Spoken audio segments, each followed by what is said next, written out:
pessoal! Está na hora de mais um Passado da Hora! Vamos saber as últimas sobre o que um dia já foi novidade, mas agora já entrou pra história. Eu sou o Rex, seu apresentador, e tenho milhões de anos de experiência.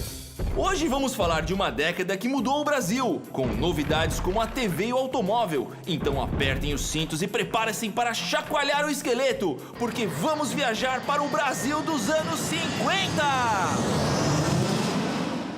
Oi, eu sou o chuveiro elétrico, o símbolo de uma era.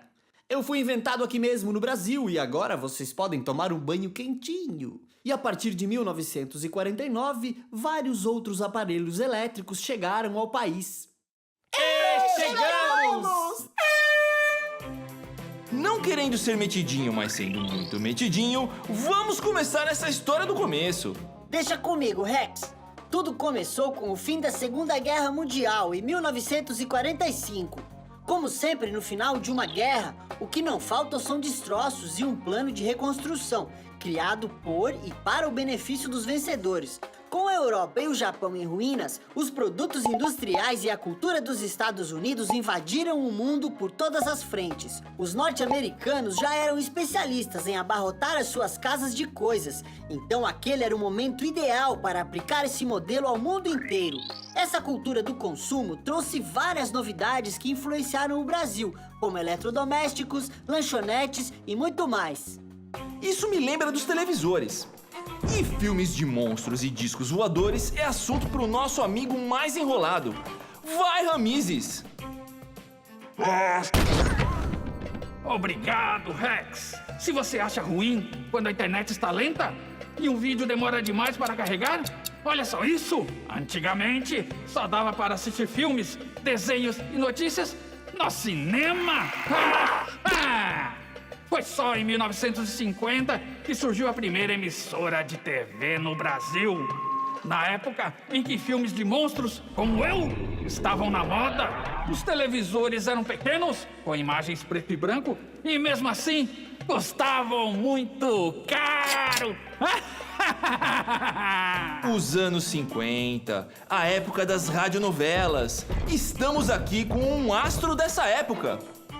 Naquela época havia poucos carros, mas se alguma cena tinha uma perseguição a cavalo, ela sempre ficava mais emocionante com a minha interpretação. Mas nem tudo era TV, cinema e novelas na época. Vamos ouvir o que o Ned Nerd tem a nos dizer. Após a vitória dos Estados Unidos e do Brasil na Segunda Guerra Mundial, sim, pois não podemos esquecer a participação das Forças Armadas brasileiras nesse conflito. Havia um clima de otimismo geral nos dois países. Antes, dava status no Brasil você falar francês, grego ou conhecer os clássicos da literatura inglesa e ouvir música alemã. A referência da cultura vinha do antigo continente, também chamado de Velho Mundo, graças principalmente às origens coloniais portuguesas do Brasil. Mas depois da guerra, a própria Europa Ocidental ficou sob influência cultural dos Estados Unidos. Os Estados Unidos haviam se tornado a maior potência mundial e viveram o auge desse império, desde 1945 até 1950, com o início da Guerra da Coreia. Esse passou a ser, então, o modelo de país que o Brasil queria ser. Obrigado, Ned! E agora, it's time! Chegou a hora do... Cara a cara com o Marechal! Fala aí, Marechal!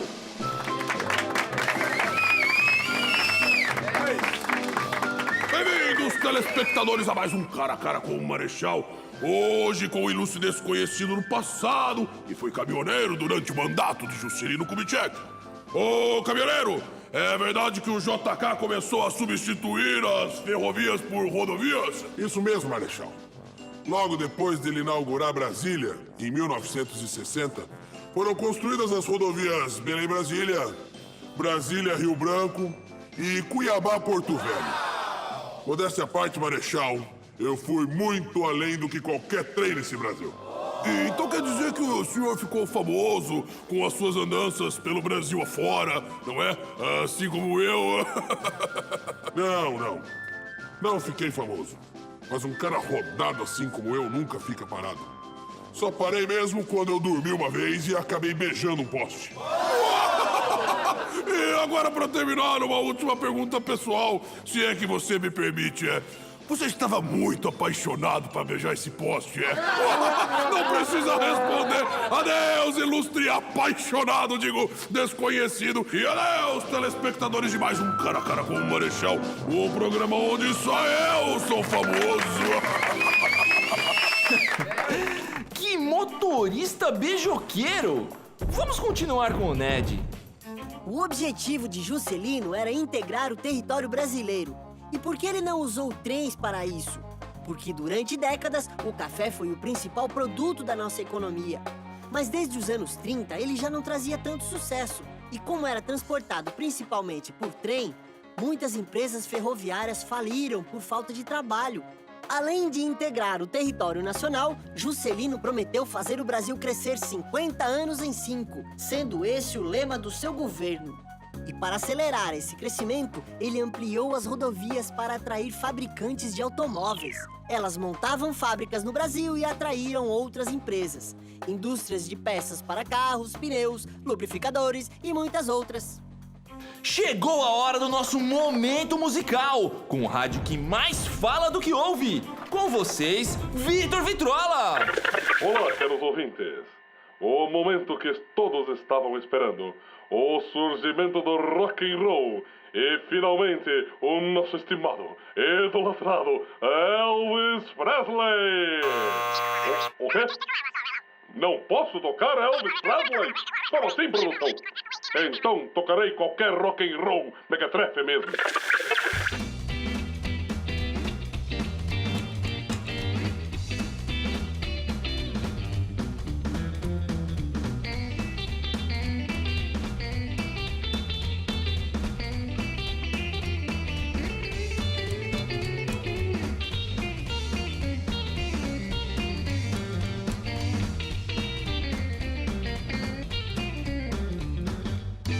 Tem razão, Vitor. Eu também prefiro Elvis. Explica mais essa história dos anos 50, Ned. O Brasil dos anos 50 queria consumir novidades. Era um país com fome de ser moderno. Suas cidades foram se transformando, com edifícios e casas menos enfeitadas, por dentro e por fora. Gente, outra novidade dessa época maravilhosa é que o futebol white, ficou na crista da onda. E em 1950, o Brasil sediou a sua primeira Copa do Mundo. Ai, arrasou, Brasil! Na época, até inauguraram o maior estádio do mundo. Era o Super Maracanã, no Rio de Janeiro. E foi onde aconteceu a final da Copa. É pena que o Brasil não levou a taça. Eu fiquei torcendo no camarote. Foi uma pena. Fiquei sabendo que o Brasil era o grande favorito dessa Copa. Uma pena mesmo. Mas uma coisa muito mais importante estava acontecendo. Não é mesmo, Ned? É verdade, Rex. Só que depois da Copa de 58, que o Brasil ganhou, aconteceu algo bem no coração do país, que encerrou uma fase da nossa história com uma mudança geográfica e política muito radical. Então, olha só isso. Em 1960, o presidente Juscelino inaugurou Brasília. Depois de quase 200 anos, o Rio de Janeiro deixou de ser a capital do Brasil. A transferência da capital para Brasília também fazia parte do plano de Juscelino para integrar e povoar o território brasileiro.